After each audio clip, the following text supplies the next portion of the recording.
I'm going to say. When I started in residential, that was the best advice I got. Was doing my interview.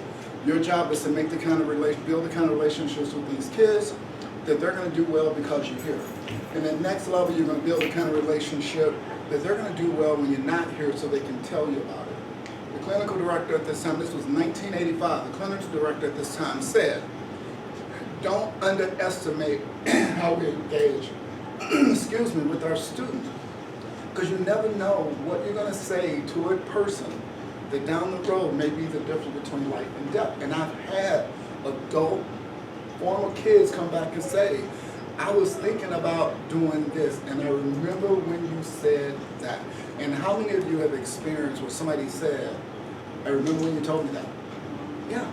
So we're planting seeds, even if we don't see it, the results right now. So we're going to turn to the content. The first slide, and again, all of this stuff you're going to see, you've seen it before. We're just going to go through a little bit deeper and talk about it more. And because the first time I introduce contact to a coaching team, or when I do trainer of trainers, it is let's fill in the gaps first, because there's a lot of gaps, even though we don't know there are. There's a lot of gaps. And then the next is dive deeper. So this slide, intimates, puts an emphasis on where this work comes from, the fundamental restorative practice that was developed by IRP. It also draws attention to the website. Would definitely like to invite you to the website. One, you know, you can post things if you want, any experiences you have on social media. IRP does have a grad school, so if you're thinking about getting a master's degree in restorative practice, and I can tell you, the master's degree program has done so much to really, really impact my life, and that's why I always talk about it. I had 2 masters when I started at IRP, and now, but I still decided to do this. And it was one of the best decisions I ever made. They have grad certificates and master's program, but also, more importantly, lots of free resources for schools, for communities, for things that happen around the world with restorative practice, but there's a lot of resources at your disposal, okay? This slide used to say strategies to build strong and healthy relationships, and even though it's not there anymore, that's always the understanding. This is about how do we build relationships and community. So, the map just shows you it's done all over the world, and yes, it is. I've had opportunities to do some work in Ireland, Belgium, Curacao, Haiti, and Guyana. Guyana was the most powerful experience, one of the most powerful experiences I had. But this was actually a virtual one. 2 weeks of trainer, and that group, it was the government of Guyana. Such a powerful experience, and their takeaway was phenomenal. One time I'll show you, they made me a video, like a 10, 15-minute video. One day I'll show it to you as part of, just to see what I love about the video. They say a lot of cool stuff about me, which is nice, but the biggest part was their takeaway from the experience. And this was a group that came in from different parts of the government, didn't really have a lot of association with each other. It was during COVID, and they continue to have a WhatsApp link, and they added me to it, and they're constantly communicating, sharing out restorative work all the time. So outcomes, things to know you want the people to do when you're trying to share this work out. You want them to be able to name the concepts, to know them, to name them. Because that's what a lot of this is about, putting language to things we already know and do. Reflect on this work in a personal way as well as a professional way. And then this one, this is the final test. You know, this is like taking all of this reflection piece, taking all the theory, and then really looking at what does this look like walking around? Because there's a lot of great initiatives, but what do you do with it? Just like even what some of you said about restorative practice, it felt good, you was like, oh, this is cool, but okay, now what? Well, the now what is really the continuum. There's so many things you can do during the continuum, but 6% of the continuum, again, 80%, 20% responsive, and so when you get through all the theory, the next step is application. And moving forward, since you've all been trained, you know, there's a heavy focus on application. How do we apply this? And more importantly for your roles, how will you support it being applied in your setting? Okay. Let's do a turn and talk real quick. I'd like to invite someone to read those, and we're going to turn and talk about it, and then share out. Who's up? Who would like to read those for the group? Okay, thank you. It helps now and then to step back and take the long view. We can't do everything, and there is a sense of liberation in that. We can do something, and we need to do that well. We plant the seed that one day will grow. We may never see the end result. We provide the yeast that produces effects far beyond our capabilities. Awesome, thank you. So just do a quick turn and talk. What stands out, what resonates with you, and why? I feel like this is stuff we just talked about in the circle. I mean, Control the controllable. I think it's some of these areas that sometimes it's nice just to take a step back and look at things from a bird's eye point of view. We had a question the other day that talked about what are the things that you can control. We talked about being there and our focus and do what we do well. And I mean, I always try to require students this, but I always say I try and give you anything music-wise that you ever want to do, band, theater, orchestra, church choir. I said that you're going to have these skills and talents you would love to hear that I may not get to see musician do, but at least they can help you on your journey. So those are my big notes. Well, what resonates with me is Or something. Right. Try it. Right. The one that also resonates with me is how that one day we're doing this. Yeah, that one stood out to me, and then the other about planting a seed, And that, but never see like the end result. That's why I thought it was so neat that my mom, she taught me I everything, don't know what she but a lot of those and kids then come back. Sinead had came back and just thanked her. She's that journal, she's on the USC show. She's a journalist, a former Brooks student. And she said when I had to thank the teacher. Do you remember Cheney Peoples? Did you see he was back in the Mom building had a to interrupt couple weeks ago? what they wanted to be. And she wanted to be, You know, he got taller and this deep voice. And I love that kid. So I had him during that COVID year. yeah, for my mom to actually see that, you know, come. Yeah. Yeah. I recognize him, there's a girl with him a lot. I think she's in my class, but I had no idea who she was. She had a mask on too, and I got nothing. Right. Oh, Absolutely. they're like, we're funny. Thanks. Okay, let's go ahead and bring it back. Non-sequentially, what stands out? What did you talk about? What resonated and why? We talked about, or at least what I shared at first was that last one about the we provide the yeast that produces effects far beyond our capabilities, or the we plant the seed that we may not see grow is, I always tell my students, I say I try and give you all this musical advice and musical knowledge, and I say, and I hope that you can use it towards either band, orchestra, theater, church choir. I said, and one day you're going to have a musician opportunity, and I won't get to see the musician you become, but I hope you can use and take what I provide you in this class to like further your journey and whatever music you do in the future. Yeah, So. no, and that planting seed, you know, that taking along view, all of that piece kind of go hand in hand. Who else wants to share out? I'll share out what we talked about. A couple of things.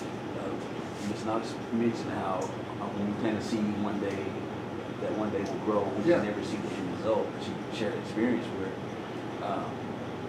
if I get it right, Ms. Knox, where a former student here, I had her mother as a language arts teacher, and ultimately became a news anchor. She had an impact on her. And remember what her mom had told her and all that. And so that was pretty powerful experience. We may or may not see the end result, but Exactly. just knowing that it's going to. Well, and if we even think about, sometimes we talk about why did we get to this work? Somebody planted a seed with us a long time ago. You know, there were some seeds being planted. You know, we talk about callings and stuff like that, but part of those callings was some seeds being planted. Some people, when I ask that question, that's why I love to ask that question, because some people say, I became an educator because I wanted to be the person I needed when I was growing up. You know, I didn't have that person that I felt like cared about me. I want to make sure no other kid has to go through that experience, so they were still impacted. Any other ones stand out? I'll just mention what stood out to me too was that we can do something and we need to do that well. That really resonated with me personally because it's like, again, kind of what we mentioned in the circle, like I'm one of those like, do a lot of things and it's not really well, Right. but the few times when you do something that focus on that one thing, Right. you really start to see the impact. Yep. And on top of it, if we're all doing that thing and doing it well, look what true collaboration looks like. Because we're not trying. We can't, first of all, we can't do everything. There are no super people. It's not. And so, and actually, the ones who do everything steal conflict from other people. And you take away opportunities for other people. When I started working with IRP, I took the first class, and the first class talked about this concept. It was around the social discipline one, but it talked about the concept of still in conflict. And still in conflict would be, we're the fixer. You know, we jump in and we take care of it. I got this, don't worry about it, right? You two got conflict. Instead of you two getting together, I'm gonna talk to you. You're gonna like me, you know, you're gonna be like, man, he listens, and I'm gonna talk to you. You're gonna like me, and you're gonna be like, wow, he listened. But the issue's between the two of you. So me talking to you and getting y'all to be okay, it's not fully restored. You know what I mean? It's, I'm taking it away from you. When we give that, we need to give that conflict back. And I'll give you a better example. Student and teacher. When I started working at Alternative, one of the main things I brought from residential to that alternative school. It's gonna be safe and it's gonna be positive. And so I was gonna be in charge of all of that. What I started doing though, is the kid get kicked out of class, and this happens a lot in schools. Talk to the kid, get the kid ready to go back to class. The teacher's happy because I took their kid off their hands. But these two still have issues, so they never get to work it out. And what I started doing is I wrote my staff a 2-page email, and it started out with, I want to apologize for still in conflict from you so much over the last 18 years. I was, in the next 3 years, giving it back to you. And that's what I started doing. I started taking myself out of those spots, creating spaces for the two of you to work it out so I'm not fixing your problems. Because we're doing harm because these two need to work out the issue. And on top of that, think about the person that you hear about or that you know that does everything for a school, right? The question is, one, are we going to burden that person out? Two, what's going to happen when that person leaves? Who else is going to be able to do it? Nobody. I was taking some educational leadership classes years ago, and it had all like a whole book of types of leaders. And the leader that resonated with me the most was the servant leader. I'm like, oh wow, that sounds like me. I was like excited. But you know what the last page of the chapter said? That leader left. Guess what happened? To every program she put in place, they left with her.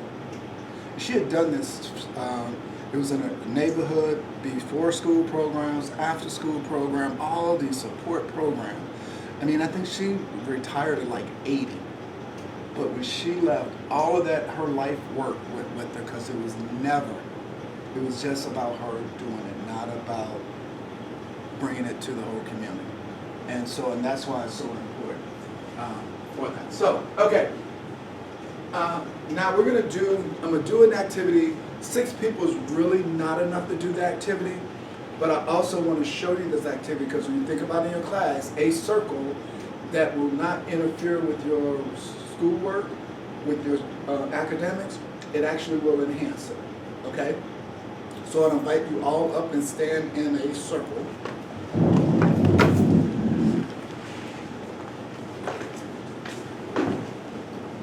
Now this, we might be able to do it right in here, I think. So yeah, just circle up. And so the type of circle we're going to do is going to be an inner circle, outer circle. So I would like you two to face each other, Okay. you two to face each other, and then you two to face each other. Okay. Now we're thinking circle mentality. So yep, like move this group up that way, son. I'm just going to try to get us more of a triangle circle because it's going to be an inner circle, outer circle. And then you move up. I don't know what I'm doing. I'm trying to Oh, color a it triangle, out. okay, so. Yeah, I'm trying to color it out. So am I on the outside or inside? You can be whichever's right side you want to be on, then whoever your partner is going the opposite. Oh. Outside, so I'll move in. So you're the inner circle, right? Yeah. So make it inner. So you two come this way. I see, you're part of the inner circle, I'm the outer circle. There we So go. there you Who's gonna be Turn inner? towards me. Okay. So you're I'm the inner? yeah. Inner. So inner Oh, circle. okay. And then everybody go around. It's like I said, it's because otherwise I would have you count to three. I mean, 1, 2. Okay, so this is how we're going to do this stuff. And think about this and how you will use this in your class for academics, but in meetings and all kind of stuff. So I'm going to list a statement on the board, and you're going to have 1 minute to talk about whatever it drives you to say. And that could be venting, that could be anything. And there's no like, you have to talk about it in this way. Whatever that statement drives you to say, you talk to each other about it. 1 minute, I'll say freeze, and then I'll say rotate, and the inner circle rotates left. Yep, okay, ready? Here we go. When you think about your school district, the schools in your school district, what are they about today? Begin. So anything that comes to mind. I feel like schools, They're trying to teach kids how to be creative. that's COVID now, so we don't know if it's gonna be good in real life. And figure out problems. Good things.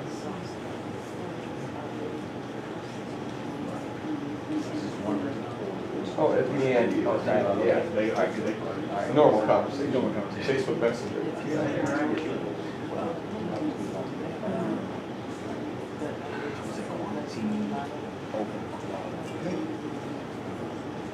It's not spoken like that, but in reality, it's one of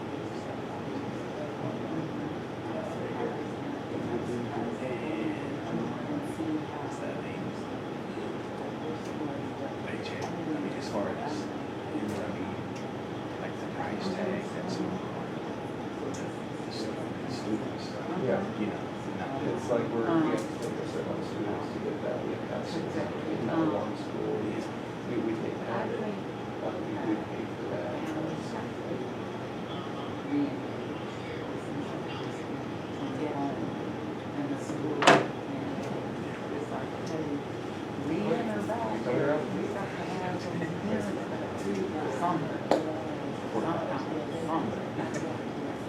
Okay, everybody freeze. Inner circle rotate. Left. To left. To the left. I know. And the bigger these circles, the better, because you can have any list of questions. Okay, here's the next one. What's changed in your field over the last 30 years? It's only been shorter than that, so your time period. What's changed in your field?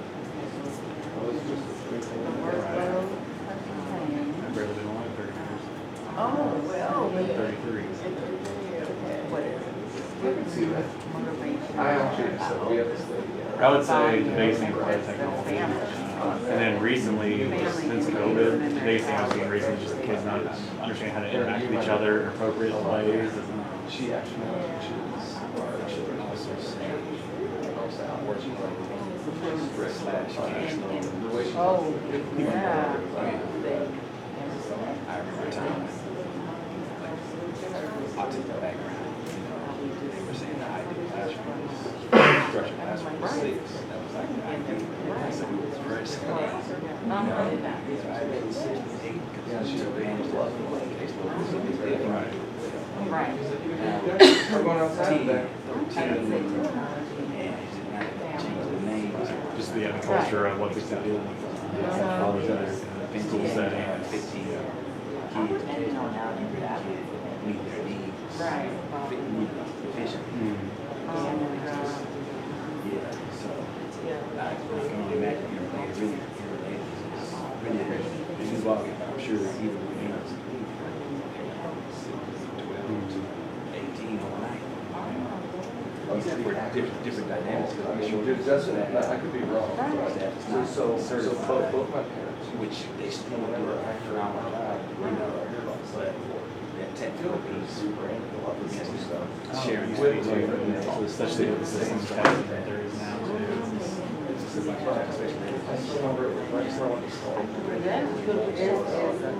I went to Cayman. That's right, I learned that then. High function. that was a big thing, right before I was. And I was on that campus for 1 year, and I read, and I would go in there. Lauren Williams. Wow. You know, with some of Brandon them, Williams. the big. Brandon Williams. Not Brandon, they were just hours. Yeah, different Williams. The scores are so low. Force that. And that was like, You gave me last one.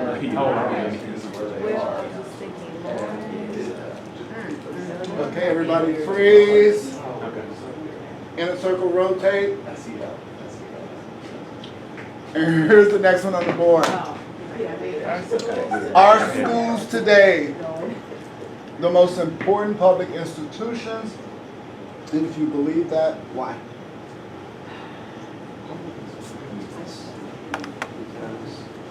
because they spend how much percentage of their life here. Because the house, their homes, how much most of them, that's not I'd public say it's definitely institution. important because when these kids, So, I mean, we train them like now, especially from in kindergarten, kindergarten we're trying through to 12th grade, how are you going to be a valuable to society? And after that, that's it's their mind, you have to do whatever. career, college, jail. Those are really important options right there. Yeah, and I guess the whole. So, I would say yes. Or Or most are, yeah, we're right there, like, definitely advocate for like. Yeah, and I would say yes. Knowledge, power, and if we have to have kids for 7 hours a day, 12 years, we can't just read. I mean, like something, I don't care if we just like manufacture stuff, I mean, something different, there needs to be these kids to be able to read, and not just all extra, fluff, Robert said, I know the other stuff is important, or they got justified. what are other public You can read institutions? stuff. I mean, what are we doing? Like, I mean, in that sense, I would say, yeah, definitely, I'm provide. Parks and Recreation Department for the city. But, I'm for school choice, yeah, just because, Like, because that, to I me, would say by far the most like sports is competition, so. you see what a good school, like I always say, you win schools, you see what happens when now we have a school makes a state championship game. There's a lot more community, there's a lot higher participation, kids are going to classes. You see what happens when they lose a championship game, there's a riot in the city, like when the Eagles lost in a playoff game, they tore down the city streets. What can public things do for your city? It's like just So, in that sense, I think you would raise everybody, so, important everybody. Okay, everybody freeze. Rotate.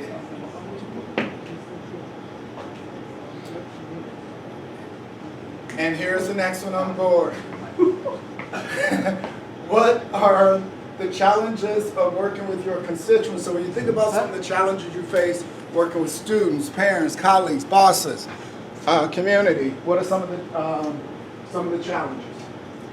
Begin. different values. Different values. When I was at Pleasant Valley, you know, the 92% Hispanic rate at that school, a value was schoolwork, there's a communication with the teacher. The value was, let's have those community days, let's have food all the time, let's, but like the parents were very engaged with their child, but the school was the most important thing. When I come here, I have different values than some coworkers, where coworkers are like, stuff like, oh, Wednesday nights, I'm like, I'm all about church. I don't do anything else on Wednesday. Nothing else Sundays, I don't do anything else. So, I would say mainly just different values. Sense, I mean, hearing whatever I had to do with the cross-country kid in a fight, I'm like, it's easy as walking the road, well, I taught my child, if someone did something, you gotta go back. I'm like, I totally agree. I was raised something completely different, and we just have different values on that. When I have to look to the reasons. Well said, well said. Signing That's the emails, his values. call It's this fresh number, call this number. Values.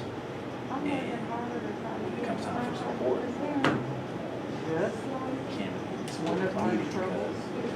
You're not gonna change And I someone's said, well, the life. parents said they don't. There was a kid, not this year, but last year, cross country, he got punched. And he's trying to fight back, and he made me like, fought back. You're like, how am I supposed to teach him to be a man? Like, they said that to me, I'm like, I have a different definition of that. Like, someone stand up for their reason without interfering on other people. No, they got to defend. No, that's the whole warrior. It's like, you don't have to beat someone up to be in there. I was like, I'm not coming on. Get a teardrop Yeah. tattoo.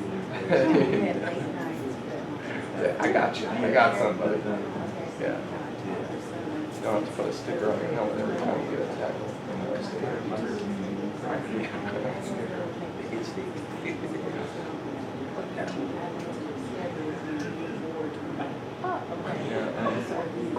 Try to think colleagues, I would say. I mean, I've had colleagues who like live in the school basically, even now, and they're at school. Yeah. And I'm like, no, I can't do this. They're like, why? Do you have kids? I'm like, no, I just don't want to. And then I remember one time it was like after school, I'm like done. I was thinking about this about musical. She's like, I gotta go pick up my kids from daycare. And I'm like, she's got a different value than I, because I can stay after school and be like, my dog can stay in the backyard. That was it, after that, that was it, I didn't respond. Right. Oh, students, I would say the biggest thing I have is like kindness. Students, I always get shocked whenever like, I'm like, oh, oh, a big one we had was like, oh, we care for Thanksgiving break, fall break, and they're like, my aunt and my cousin got a kiss fight, and it's hilarious. Okay, everybody freeze, rotate, Sad. in a circle, rotate left. Absolutely. Okay, here we go. Here's the next one. What do the most challenging students, families, colleagues have in common? So when we identify people in our world and say we name their behavior challenging, what do they tend to have in common? And what can we do to make a difference? Oh, that's the next question. What do they have in common? Stubborn, unwilling to take account for what they've done. Unable to take responsibility for their actions. Lack of empathy, being able to see like, hey, there's two sides to this. Maybe my side's not 100% right all the time. With some, you know, like the world is always out against me. Something whatever their situation is, putting it somewhere, it's just maybe a document here, so they're throwing it maybe I feel lack of ownership or accountability, like they struggle with maybe they have ownership that donations. Okay, you're right on the phone. No, that's you know, or they have a lot of issues. Earlier this year, among the people who said that TLC Plus was like, they talked about y'all know doing that research of this. But kind of like you guys, just, they don't do what they want. And yet. Okay, freeze and rotate for the last time. So we're talking about the most challenging people. People we've described as being challenging. You know, what they have in common, what do they usually need? What are things that we can do? What do people who have the most challenges, things that we can do to make a difference? What does that look like? I think just building a relationship and trust and mutual respect. And like it wasn't what you had to Because say. I think what I talked about with Sam under was how the most challenging people, Safe place. the challenges we have are that we have different values and Communicate with. we have different values of what respect means, about how to be an adult or how to be around in today's society. We have different values about how we want to utilize our free time. And by surrounding ourselves with each other and having an understanding, we're going to be able to understand each other's differences and values and to be able to respect those. They know if it's coming from a place of care. Yeah. You know, support. Yeah, I like when you said, in the very beginning, you said something about relationships, friendships. Surround yourself, I mean, whoever you surround yourself with, you're the same values and start to sort of like grow up in families, you're going to have political beliefs, you're going to have this, you're going to have to interact with people with different beliefs. And you have to learn that Amazing how that it's works. okay, but you have to respect other people and So that was more dispute, you just like punch me. because I had face to face. That's not what You know, but it was. He's been better. Make a difference in Not their perfect. lives. Because he know we don't try to like Having cut him out or some like he was there or nothing like that. But he just the fact that he knows that we know. Right. So he's not in front. Right. He can still hear that place. Right. Not trying to, come on, let's get together. Learning, All right, I got you. having that learning, whatever that learning looks like, whether it's. I had one do that last year. Sick job. Yeah, the business post shows were one of the different at our school, how much they shaped up, if they had an investment in their policy Yeah. and stuff. They were helping out with, He was like, I remember my middle brother. He was like, as soon as that one. Okay, let's go ahead and bring it back. Fight. Yeah. Those kids used to win every sport. Yeah. They're so sad. Yeah. I saw them in tears. They weren't laughing about the fight like they usually do. They were Yeah. so sad. Investment. Oh, just invite you back to your space. Oh, okay. Let's process though. What was the activity like? Your thoughts about the activity itself? Anything you want to share, the takeaways, something you talked about, that's welcome. But mostly I want to focus on what you think of the activity, what about the process? I mean, I enjoy always the rotating because sometimes whenever I say like partner up, those same kids are gonna go to the exact same partners. Exactly. And you wanna have new points of view, you wanna be able to share something different. You want all kids to get along, and this is an easy way if you started on day one, that you don't have cliques forming and you don't have like certain groups against certain groups. Exactly. You get to talk to more people, you get to know more people. It's really quick. I always call it like speed dating. You know, it's like boom, you say what you need to say. And again, this was a small group. You know, think if it was 40 of you and there's 20 people going around. Think about even for your classes, topics. Those questions could have been aligned with your academic learning. And No have- one gets left out. What's that? I said no one gets left out. Exactly. Mhm. Yeah, it's The odd man out, can't get a partner, has a partner. right. And you can put a time on it. It's just so many things like that. And I wish you all could experience this with a big group. I would suggest that'll be something you do with your staff. I mean, just or in your teams. But getting people talking, because remember, from a training perspective, if we had to, started here just doing the training, we would have spent, the beginning, check-in circle, right? That takes time. Then we move into reflection. That takes time. And then we move into this. That takes time, but all of it is doing is getting us to start talking to each other, creating that space for voice. We're getting more comfortable, in that setting. And then we just keep moving in that direction. And now that you're sitting down, I'm going to invite you to stand up if you rock at your job. You get to stand up? If you stand up, if you rock at your job. I think I rock at my job. Yeah. rock stars. And then I always follow that up with all of you stand up because I believe you are rock at your job. But here's the real question, or the real instructions. Remain standing if you can explain to me how I can rock 100% exactly like you. Like 100% like you, remain standing. Do you mind repeating that question one more time?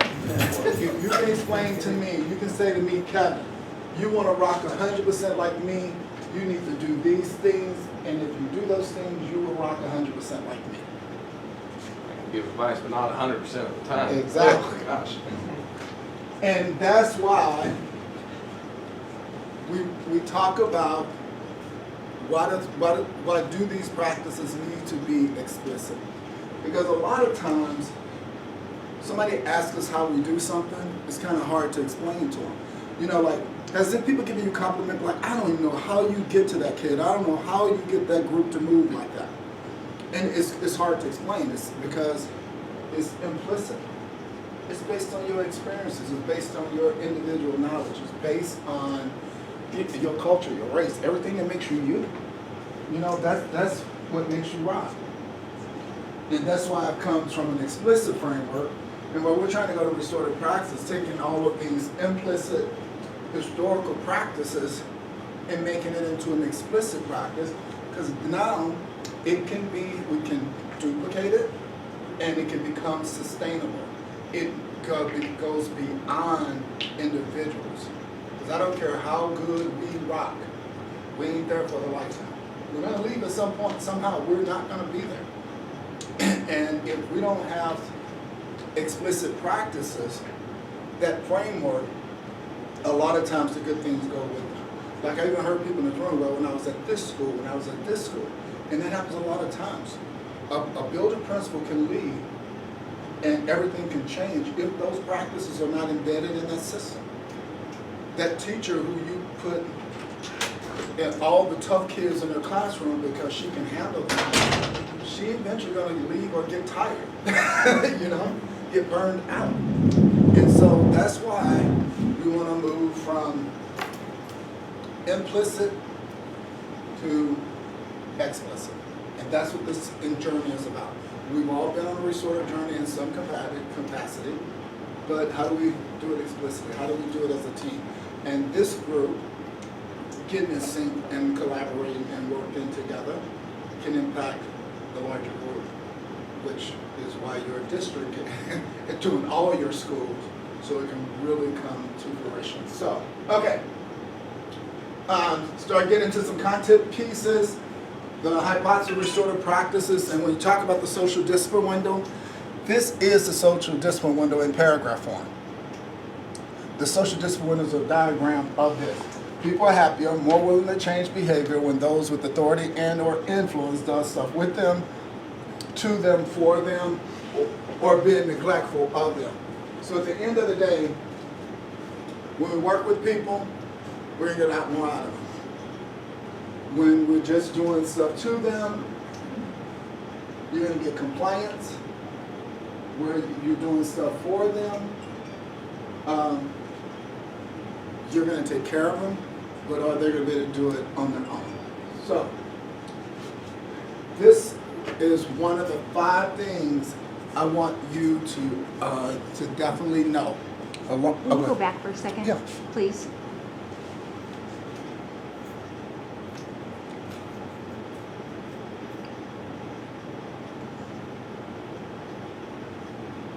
Thank you. Okay, so make a note of this.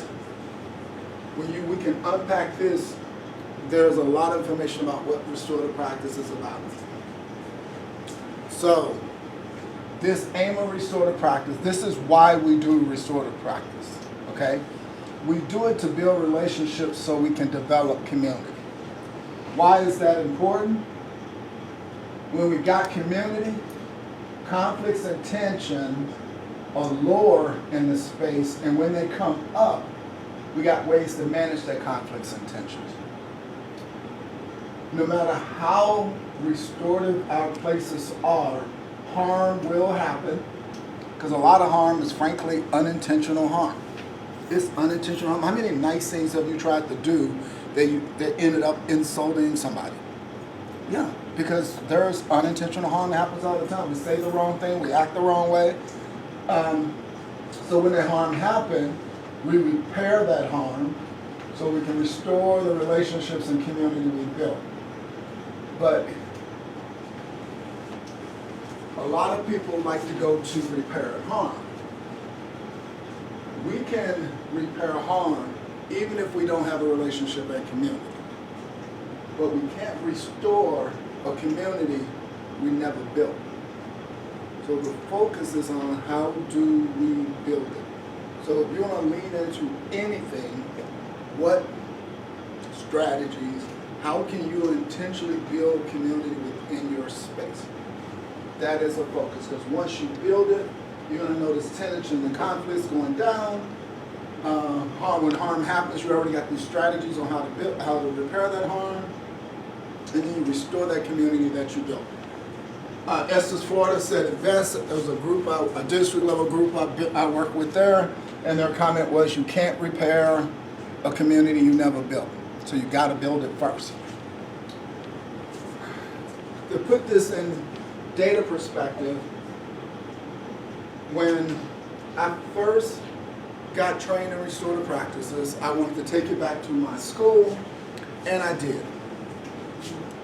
And I worked with two groups of students. I was trying to get buy-in from staff. You know, a lot of us worked together for a long time. Everybody's kind of set in their ways. And I was trying to get buy-in from staff. And so I targeted two groups of students to participate in some responsive circles. One group of students had missed 50% of school at that time, and this was October, so they had missed 50% of school. Another group of students had 27 office referrals per week. Sophomore class, 27 office referrals per week. We did a series, 8-week series of responsive circles with the group who had the attendance issues. I invited obviously the students, parents. Some of my students brought their siblings, the truancy officer, and teaching staff. With the group that was having the behavior issues, same group of people except for we didn't bring the truancy officer there, but we had a heavy focus on teachers. What happened after this 8 weeks, attendance actually went up 25%. Office referrals dropped 68% in that 8-week period. And a lot of people say, wow, that was a great behavior in my program, but it wasn't. What started happening? We started talking, we started listening, we started connecting. Kids started to hear how their attendance affected our school. We were the ADA school. 80% of our funding was based on attendance.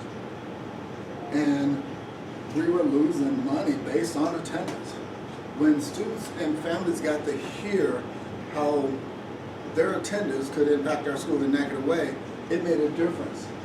Some of our students that were having a lot of behavior issues got to hear how the behaviors impacted our school's safety. And what was really cool about it, some of the teachers got to hear how they were participating and triggering some of our students' behavior. And so the reality of it, what happened was, we started to get to know each other better, we started to build a community, and that's what impacted the attendance going up and the behavior going down. Okay, we're gonna get ready to do an activity, and this is a good activity for this group. I suggest this activity for your leadership teams. This is an activity that I've done with teenagers before as well, and I encourage people to do with students, and I'll tell you why. What this activity is, you know, we talk so much about relationships in schools, and we talk a lot about it in restorative practice. So relationships, community activity, this is going to be your circle, okay? You're going to, in this circle, just like we did before, 3 rounds. First question, what do health and appropriate relationships look like, feel like, sound like to you? So you're thinking about defining what a healthy, appropriate relationship looks like, feels like, sound like to you. And then you talk about the barriers that get in the way. And the last one, how you're gonna work through those barriers. So relationships and community in general, just go ahead and do these questions, and it shouldn't take more than 15 minutes, but if it does, that's okay. We'll go a little bit past 15 minutes. Okay? So I would like you to break in a pure circle though, so wherever you can circle up, that would be awesome. Who's facilitating? Who's facilitating? Oh, we're standing circle? Oh, I thought we were Oh, standing okay. circle. Oh, I thought, okay. I can facilitate. Okay, thank you.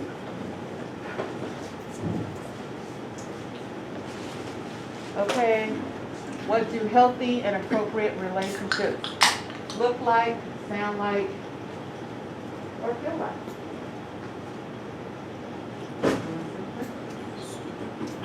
Like, sound like,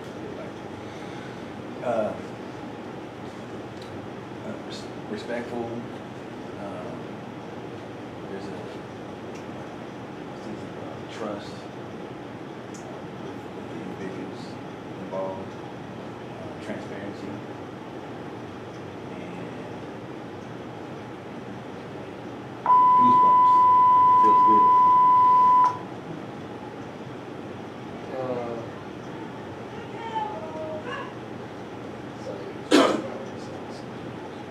So I would say a healthy relationship would really be someone who just like cares for you in all aspects, not just about like if I was asking something of Sanders, not just about what I can get from him, but like, is this good for him? Is this good for his spiritual health, mental health, physical health? Like caring about all the different types of health about someone, and that's how I want someone to treat me in such a relationship. Thinking that we're all looking towards the same end goal. For mutual respect and trust.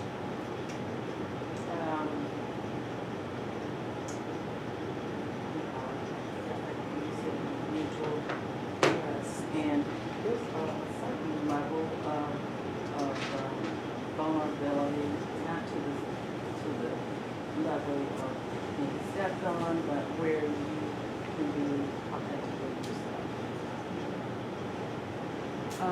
As I think our group speakers being encouraged.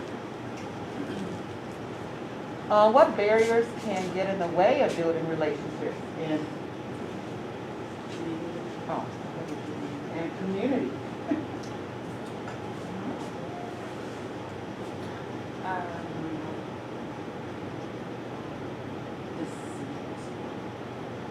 Yeah, I would say with lack of trust, you can't trust the other person. Not lying for everybody, not everybody on the same page.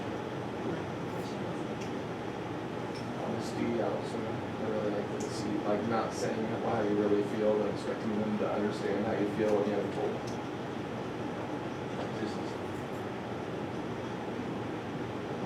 Isolation and just lack of team building activities. How are those barriers overcome?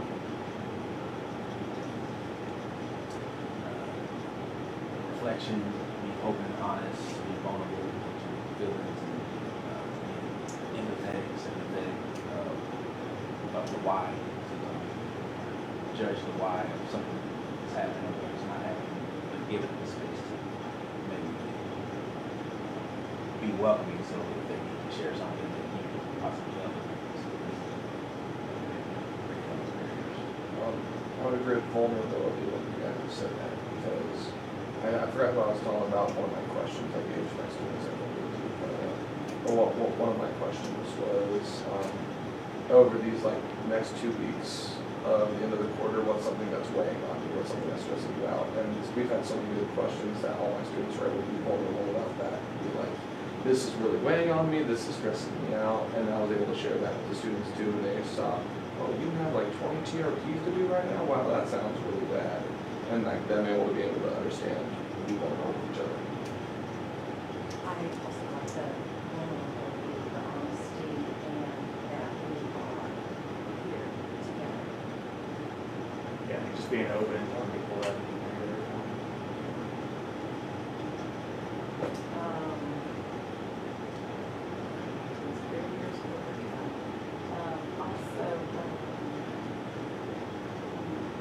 Taking that step, taking responsibility, and taking that step, even if it's a small step towards making a better choice, decision, a change in your own person, in your own self. Being self-reflective. So barriers to overcome maybe by saying anything, you know, is wrong with detail, but maybe doing a circle professional learning with the content and maybe embedding one of the concepts. Relational capacity. You good? Okay. Question for you. What would be important about activity like this? Why would this activity be important? What would you use it? What do you think this activity is? In the sense of, You're saying like, how would we use this? yeah, why would an activity like this be important, even in the school setting? To talk about relationships and community? Well, as, do I need to talk Oh, you're good. just as team lead to just kind of get the different perspectives, you know, of just 7th grade team, like basically just checking in, because I haven't even had time to really check just to say hello. I say hi, you know, with Thanksgiving, it was like boom, return, and here we go, you know, wheels are turning, but just to get their feel on their perspective on healthy relationships, what barriers are they seeing, and then some things to overcome. And then just like with students, that as well. So I want to remind you that these are student contact days, but other student contact days are restorative practices. And we put that in there for this reason. Monday's a great day to check in with your team and have a quick circle, and then go do those contact parents or that support. But really on Mondays, start off with that community. Yeah, you know, think about how much harm we cause when we make assumptions about people, what's healthy, what's not healthy. Just because it doesn't look like yours. Your lens will be a quiet space that when people in good relationship, good community, people are quiet and just listening to each other. My experience might be really over at the top of our lungs. And so they end up judging people's home. My definition of healthy doesn't match yours, so mine must be right. And I see this happen all the time. I mean, how many times do you hear in the hallway if that kid lived in a better family? You know, if he had different parents, he probably would have a different lifestyle. You know, the outcome would be different. Or the bad kid, bad family, bad parent, bad loss, all of those things that we can do. I mean, so y'all never heard none of your educators ever said anything about that kid's home being the reason that kid is. Oh, yeah. Well, I think it's more that we don't know the details of that home. And it's more that we know that kid is in crisis, that kid is in trouble, but we have no idea what or why. Because So there's a we story don't- behind the story. Right. I think on the elementary level, it's been like, you look grandma and grandpa, they say, and a lot of they say kind of stuff. So people will make judgments. I think in middle school level, you're right, they don't seem to know as much about the family. But on that elementary level, I know for sure. Yeah. Well, the elementary, they pick up. Yeah. And you see, you hand off. Yeah. In the middle, we send them.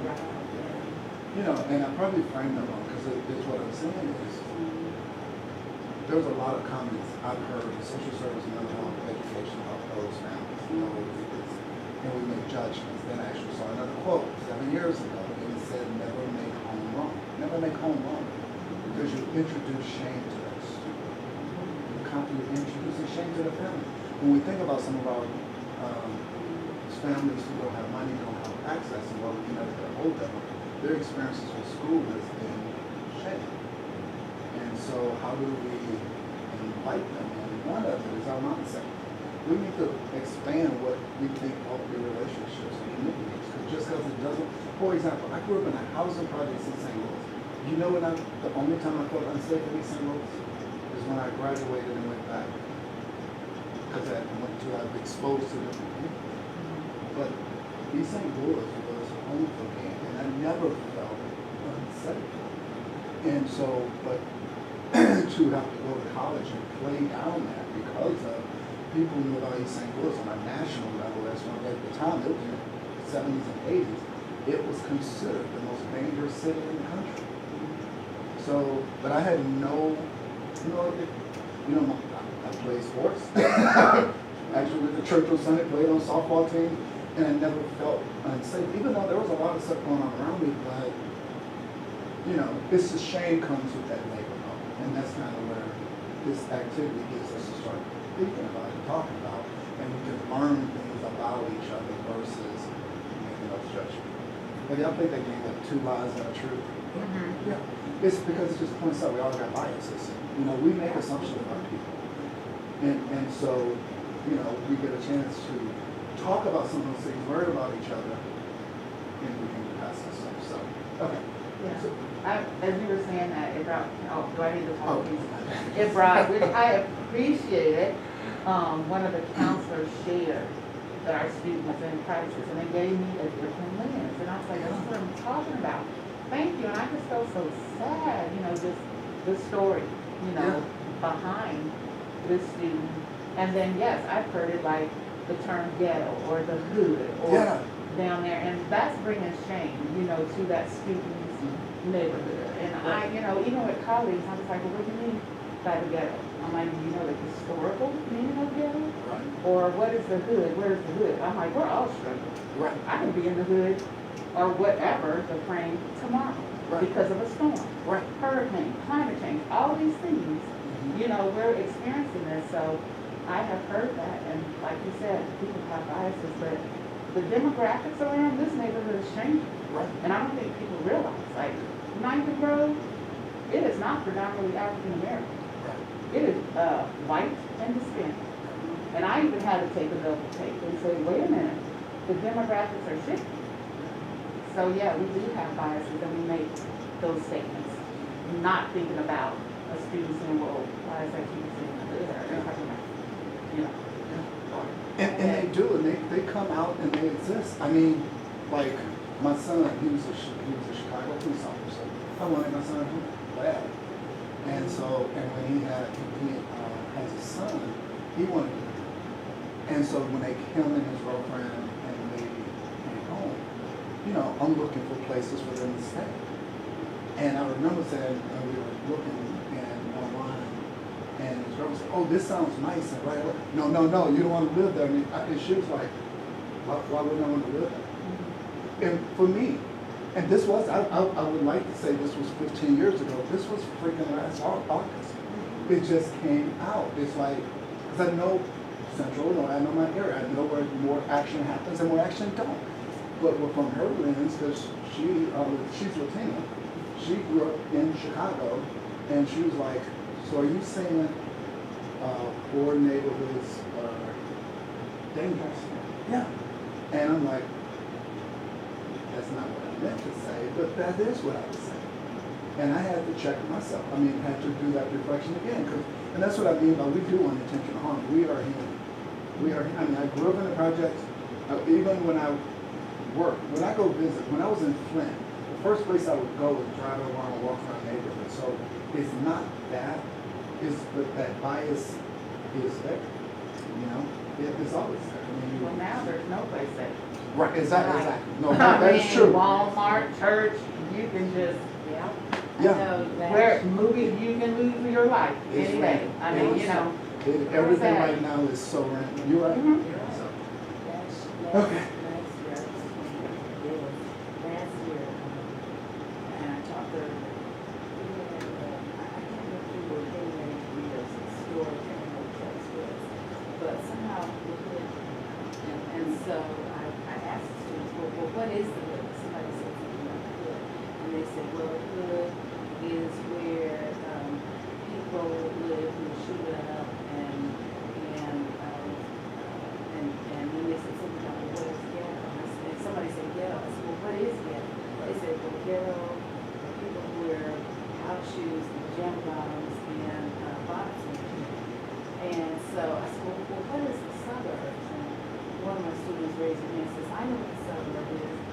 suburb is like way, way far away from here.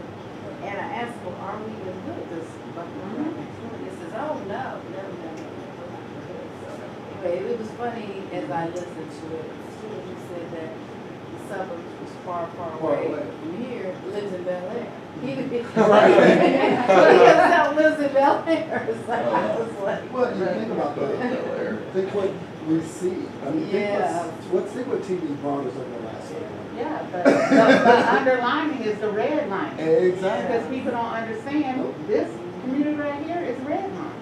If you were African American, my grandparents, they had to stay on this side, down on 13th. So it's the red lining, and they still exist. No, they do. It's government red line. People don't know that. It's not the fault of the family, it's the government policies, it's the policies that have. We have biases and racist policies. And that's why, like, a lot of the work I started doing in that direction is to create spaces for these type of real conversations and doing it through the restorative ways. Now, I mean, the social justice course that I co-created, but the guy that was on the screen, is talking about it for real. And then, like, I did Zooms every Saturday after we ended up live, and it was a topic, and we would just let's talk about this stuff because we don't talk about it. And like redlining is like you won't do it's skin crawling because you know it's one of those words that can provoke a lot of emotion on both, you know. So it's kind of like it's but we're never going to go anywhere unless we talk about it. So okay. Do y'all need a break at all? Anybody bathroom? How do you do it? Or teachers Hold are it. second I mean, like, I'm like, why am I, hold it on purpose. I'm at home, and I'm like, I can use the restroom. Yeah, we're Oh, no. bodies are trained. I can't say that out I loud. went to I school. probably will, because I did soda. No, I was in school when the teachers didn't let you go to the bathroom unless they were taking a whole class. Oh, yes.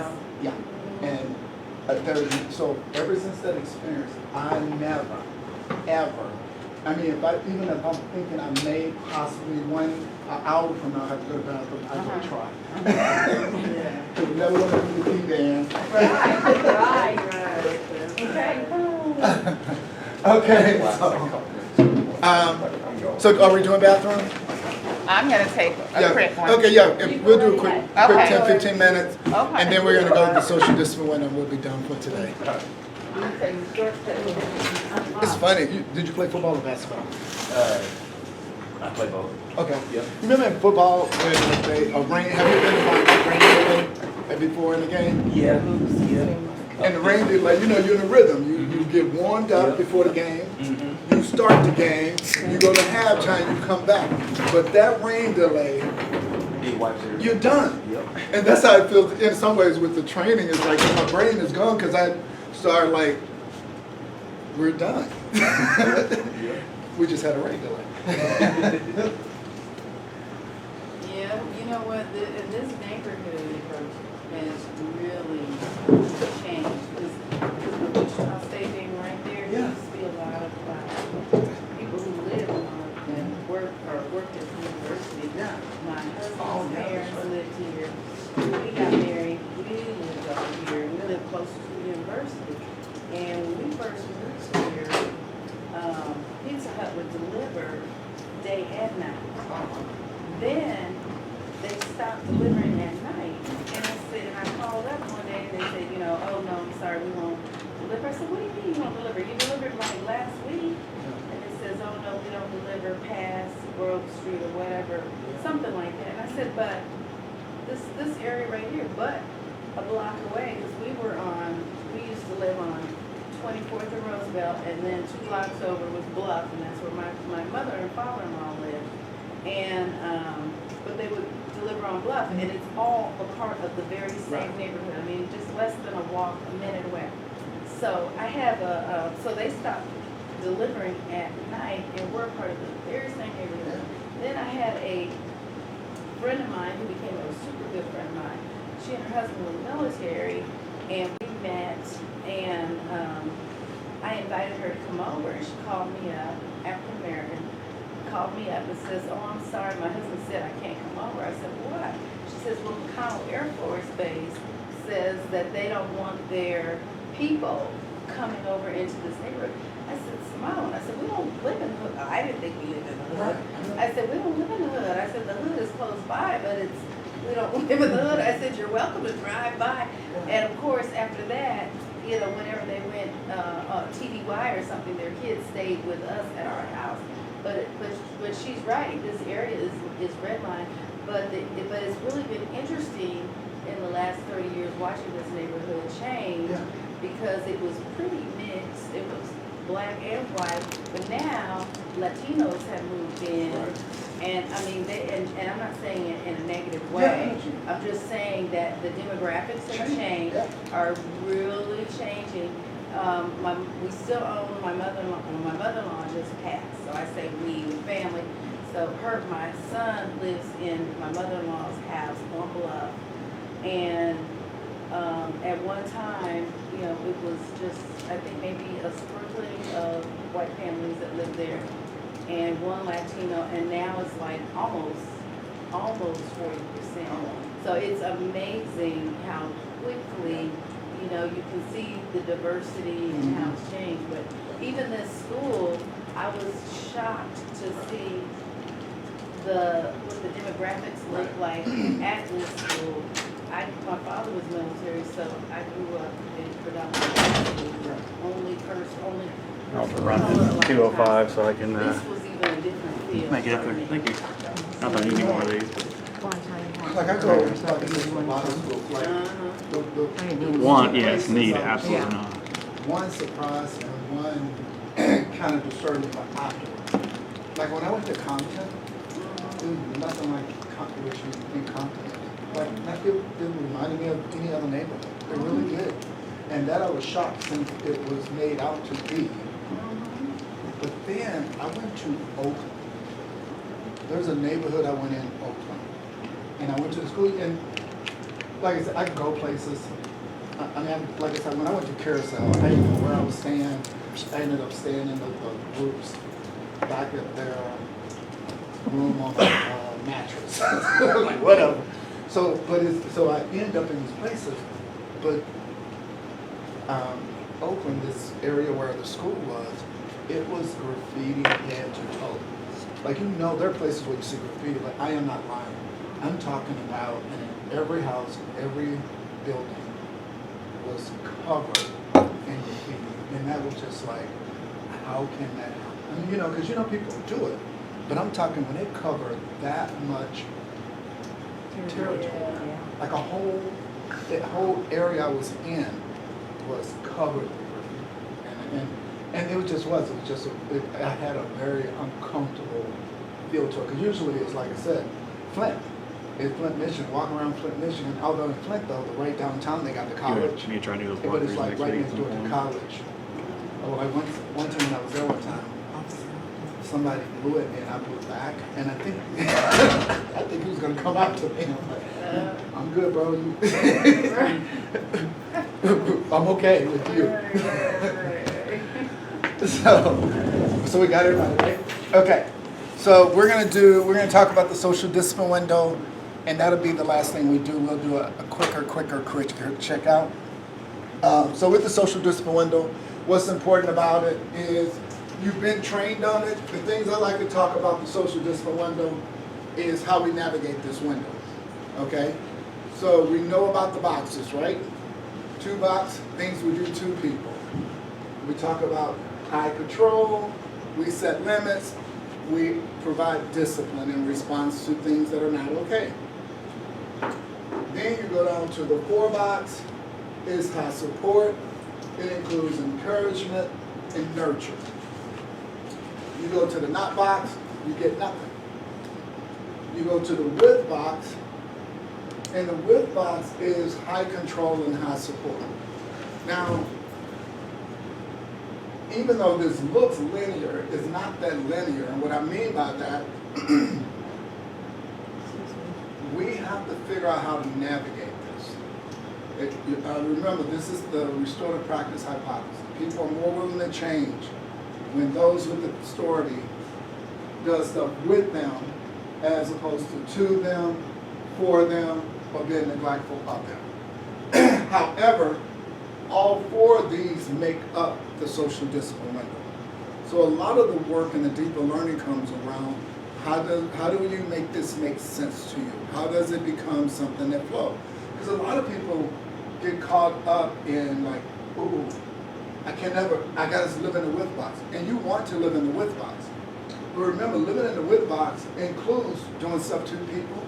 It includes doing stuff for people. That's what the with box looks like. High control, high support. And I don't want to just say control, because control is the structure, but it's setting limits, and it's discipline. Supports are the things you do so people can meet your expectations. If you notice, when you fill that box in, there are two words. The two words up here is to and punitive. Doing stuff to people is not necessary, is not punitive unless that's all you do. It is okay to set limits with people. That matter of fact, setting high limits and discipline is part of being in the with box. But if you only do two, you're punitive. You may get compliance, it's not sustainable. Does that make sense at all? Because a lot of people really aren't, they get stuck on this. It's like I've had trainings before and I'm like, what do you take away from the day? And somebody will point out, oh, it's still okay to be punitive. No, I'm not saying it's okay to be punitive. Some people come away with, oh, we got to live in that with box. You do know the with box incorporates both of these. And even in some cases this. And I'm going to talk about the not box in a minute. So, if I live in the two box, I am causing harm. If all I do is hold you accountable for things you don't accomplish, if that's all I got, I am being punitive. I am not, it's not sustainable. I'm getting compliance. I'm not changing behavior. Have anybody seen the movie? And the only reason I bring this movie up because it came on, I fell asleep to it last night, The Proposal. Oh, yeah. In that movie, what's her name? Sandra Bullock. She was like a mean boss from Canada or something. And it was, I'm gonna use this clip. It was this one clip last night where she was out of the office, big publishing company. So everybody was relaxed and talking and stuff. She came in the office and everybody jumped to do, like they went into compliance mode because that's all she did. And she was just punitive, yelling and screaming. So that she really wasn't getting compliance. She wasn't getting her office moving in a good direction. She got instant compliance only when they're in your face. And you think about that with people who try to control you, make you do stuff. They may get compliance from you, but it's not sustainable. What else? How else do we respond to people who are always doing stuff to us, especially people in authority? What do we eventually do? Avoid them. Avoid them. What else? We leave. Huh? We leave and get away from We leave. them. We run away. We avoid. Sometimes, what's the Tupac's old song? Get your muscles up or something. You go lift and get ready to fight that person. Eventually you might be like, stop putting. Think about the bully. It's like eventually you're gonna fight back. So this is not sustainable. It's punitive behavior. And when you think of this social discipline window, I'm going to break it all the way down to where it originated from. It actually originates in early childhood parenting models.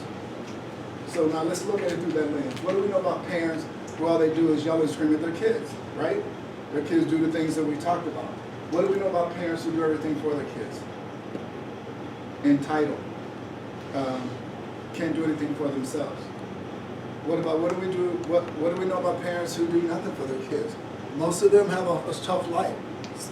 Some of them succeed, but usually that's more of an exception to the rule.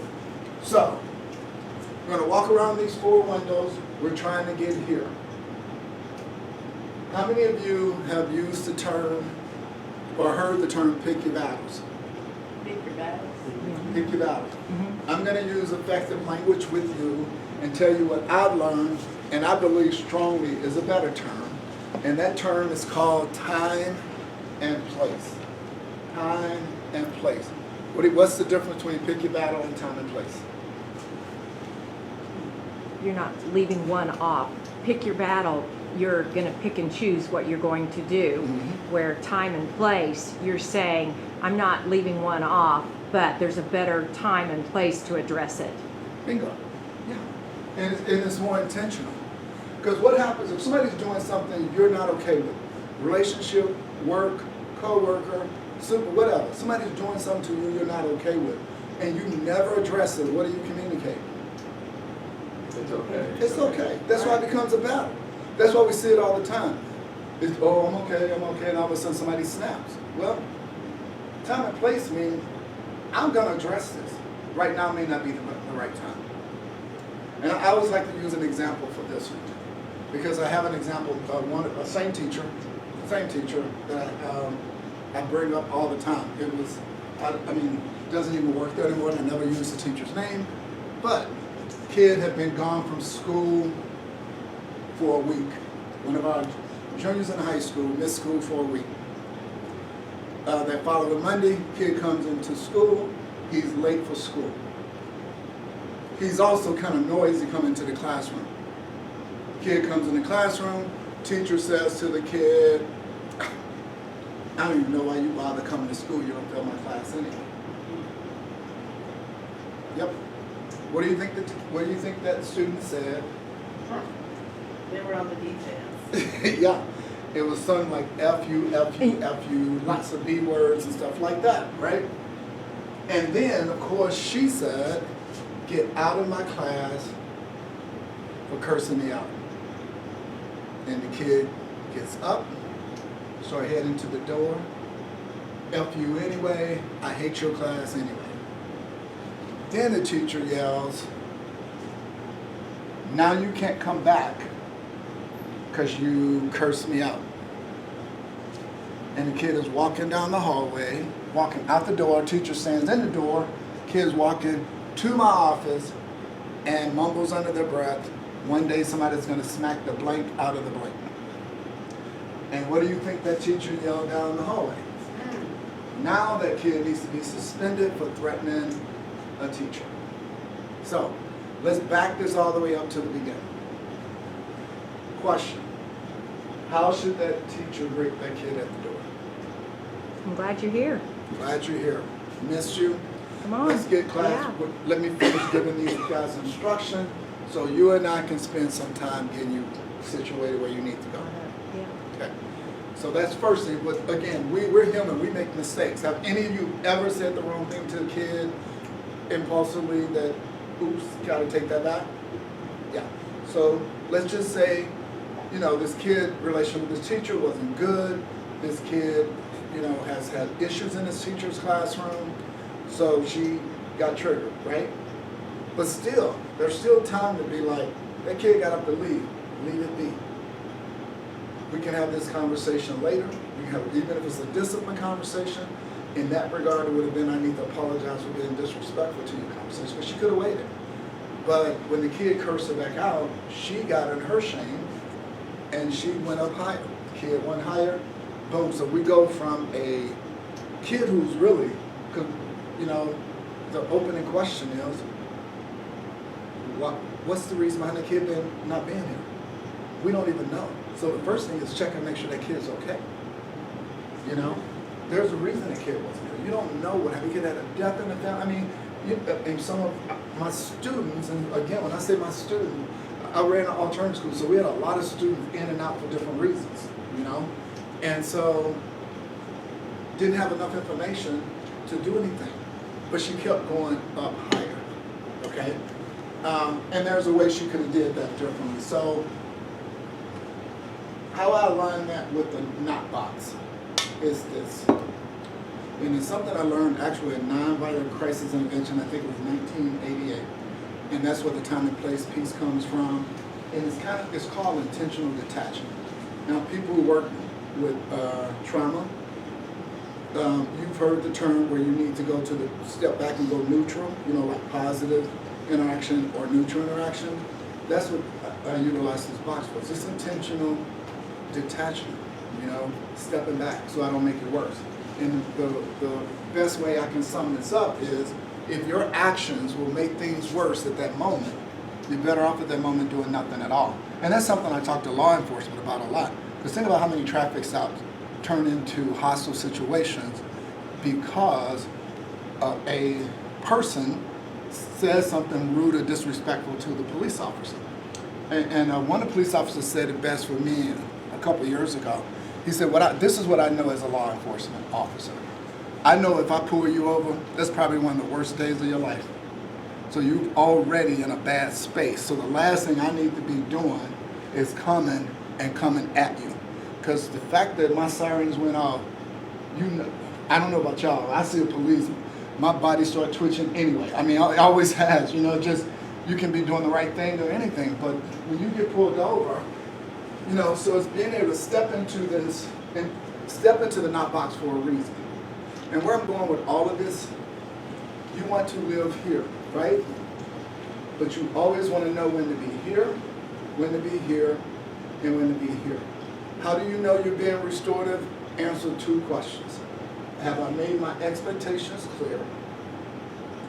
Am I providing support for that person to meet my expectations?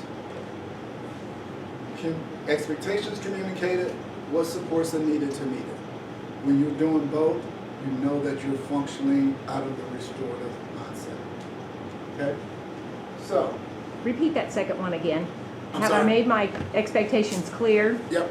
What was the second one? What supports do you need to meet my expectations? So for example, and some of that is in a lot of forms. Some restorative stuff like that, it can be on the board. It can be how we communicate. For example, you're going up on my team, right? Say you're gonna be my team. My expectations that all my players can do X, right? What supports do you need to get to there? How much time you need? What extra supports you need? Because if I'm doing this right, you're accountable for what I'm asking you to do. When we are holding people accountable for things they can't do, we are being punitive.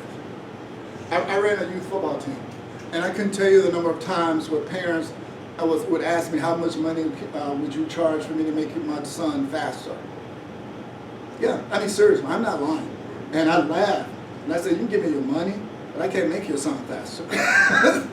You know what I'm saying? I mean, no, he needs to be the quarterback. No, that's not his skill set.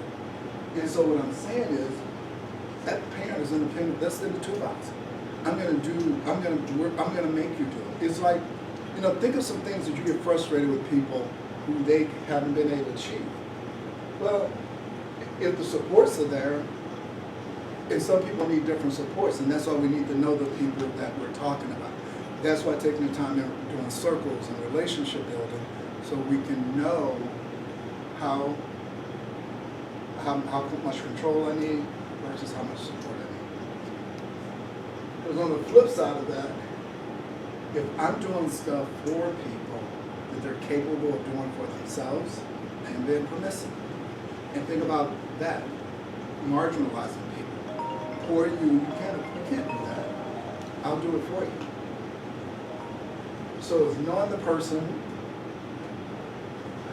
making sure you're a high control, you're a high 2, and you're a high 4 lineup. Okay? So we're going to do a quick test. Okay? So I'm going to have 4 things on the board. You're going to tell me whether they're, because these are all standalone. Okay? Punitive, neglectful, permissive, or restorative. Okay? So ready? Sit down and shut up. Punitive. Punitive.